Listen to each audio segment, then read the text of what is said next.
মায়ের মর্যাদা এত বাড়াইছেন, সাহাবী প্রশ্ন করেছে ইয়া রাসূলুল্লাহ খেদমত করব কার? হুজুর বলেন তোমার মায়ের, তারপরে কার? তোমার মায়ের, তারপরে কার? তোমার মায়ের, তারপরে কার? তোমার পিতার। বাপের চাইতে মায়ের মর্যাদা আল্লাহ 3 গুণ বাড়াইয়া দিলেন, 3 গুণ বৃদ্ধি করে দিলেন।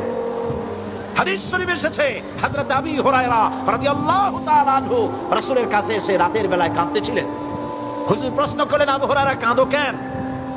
হযরত আবু হুরায়রা বলছেন, হুজুর মা আমাকে মেরেছে। তিনি প্রশ্ন করলেন, আচ্ছা মা তোমারে মারলো কেন? তুমি কি কোনো বেয়াদবি করছো? তিনি বললেন না। তবে মারলো কেন?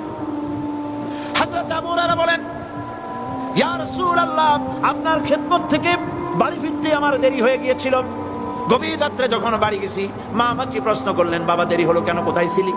তামাম পৃথিবীর মানুষ সেই কদম মোবারক চুমু দিতে পারলে ধন্য হয়ে যায়, সেই আখিরি জামানার পয়গম্বর নবী মুহাম্মদ রাসূলুল্লাহ সাল্লাল্লাহু আলাইহি সাল্লামের দরবার থেকে আসতে আমার দেরি হয়ে গেছে। ইয়া রাসূলুল্লাহ আমার মা আপনার নাম শুনে তার গা জ্বলে উঠলো। তিনি কাফের মুশরিকা।